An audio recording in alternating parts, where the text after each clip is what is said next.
Hey, what's up, everyone? It is I, Retro Geek, coming back at you after so many years of being absent. I do apologize for the absence, just getting caught up with life and everything, and just kind of figuring YouTube wasn't working like I thought, but kind of realized I still have a passion for talking about this stuff. And so I wanted to give it another go, so hopefully you'll rejoin me on this journey as we travel down wherever path we end up going with this and talking about the various subjects along the way. But today I want to talk about, in case you couldn't tell from the title card of this video, I want to talk about Breath of the Wild 2, the sequel to Breath of the Wild, whatever you want to call it. And just a real quick side note, because I'm sure you can already tell, there's no video with this right now. I'm still playing around with the idea of how I want to do this, whether I want to do it in like a podcast style with pictures that come up, or if I want to come up on video again, whether I want to get an external camera, whether I want to use my phone, what kind of microphone I'm going to use. So while I'm figuring all that out right now, I'm just sort of jumping around with stuff like this, where it's just going to be me talking. So just bear with me while I figure all that out. But enough talking about that. Let's move on into the topic about whether or not Breath of the Wild 2, the sequel to the Breath of the Wild, whatever you want to call it, because Nintendo's not going to call it that. It's going to have Legend of Zelda subtitle, whatever it is, and the subtitle is usually going to give away whatever the mechanic is. We'll talk about that later whenever it's revealed, but yeah. Is the idea that it's too big for the Switch. Now, I want to be clear, this is going to be another video probably somewhere down the road, but I would like to see next-gen hardware from Nintendo.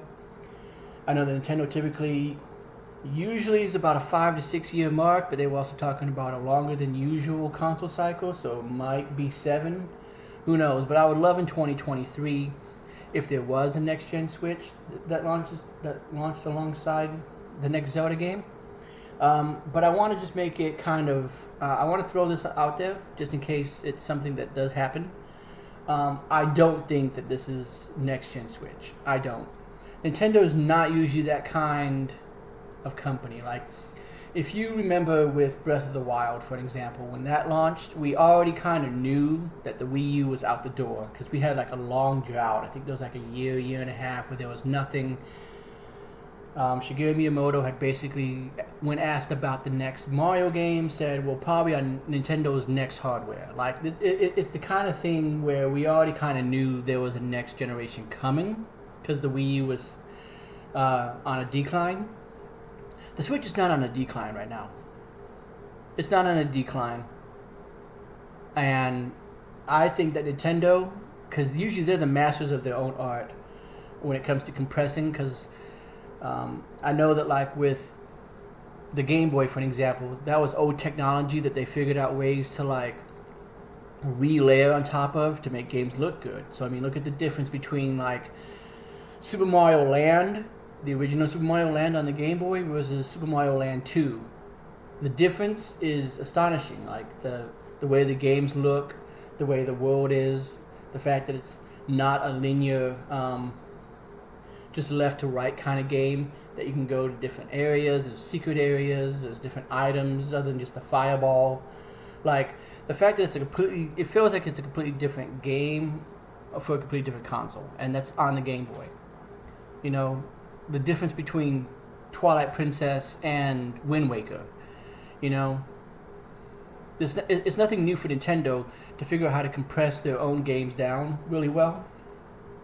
So I wouldn't be surprised if this is just regular Switch. You know, don't come at me with the pitchforks and the torches, because again, I would love to see next gen hardware from Nintendo, but I just don't think it's that time yet. Again, we haven't really seen a decline in sales. I know that Nintendo is different now. They're not trying to be on that cliff, more or less, where they just kind of like, it just ends abruptly, and then they just have nothing for like a year, and then they go, well, I guess we might as well launch new hardware now. I know that they're a different Nintendo, so I would love to be wrong on this, but just going based upon Nintendo's history in the past, we have seen Twilight Princess be GameCube and be Wii, cross-port. Then we get an original, where we get an original on the Wii, where it is Skyward Sword. Then the Wii U comes along, we get more ports, and then we get an original Zelda game, Breath of the Wild. Switch comes along, very first game, one of the very first games for it, it's a port of a Wii U game, Breath of the Wild. And what are we getting now? An original Switch Zelda. Now that's not to say that this can't be along the same lines of, hey, this is a original Switch Zelda game that's only on Switch, that by the end of 2023 or 2024, whenever they launch the next gen hardware, hopefully 2023, that, oh, by the way, one of the first games we're porting over is Breath of the Wild 2, and then 4 or 5 years down the line we get a brand new Switch 2 only Zelda, sort of repeating the same pattern that they've been, if you will. But if by the time we get to the end of the year, we haven't seen anything about a new Switch or heard anything about it coming out in March, then yeah, this is going to definitely be a Switch only game. I wouldn't be surprised about that. I mean, I know the stuff that's been said about it's got volumetric clouds, it's got anti-aliasing or whatever, and maybe Nintendo's figured out a way to do that. Again, they work hardware magic a lot. You know, there's been a lot of games that have come out that people said should not be running on the Switch that are running on the Switch. You know? But I mean, I've seen it myself. There are some games that I'm playing where it's like, this could totally run better. There's no reason for it to take 2 minutes to load the screen.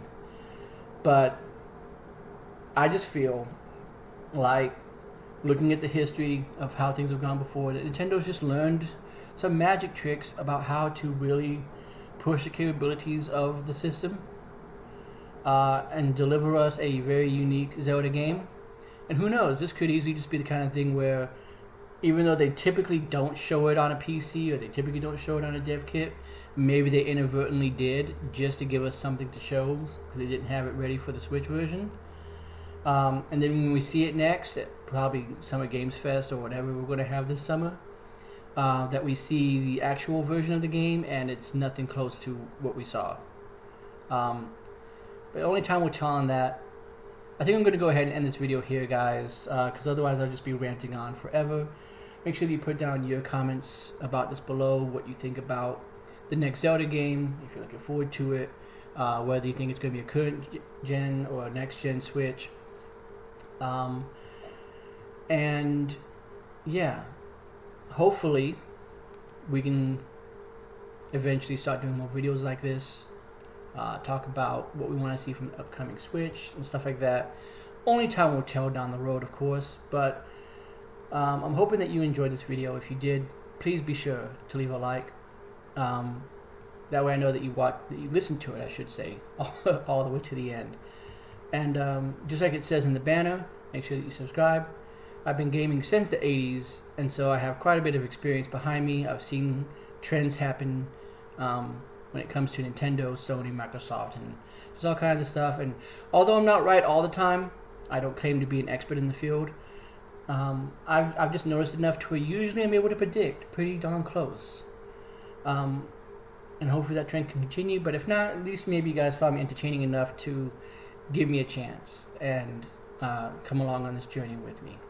And I do apologize for ranting again. It's my first video back after a long time, so I'm sort of trying to figure out all the ins and outs about what I want to do with this channel going forward.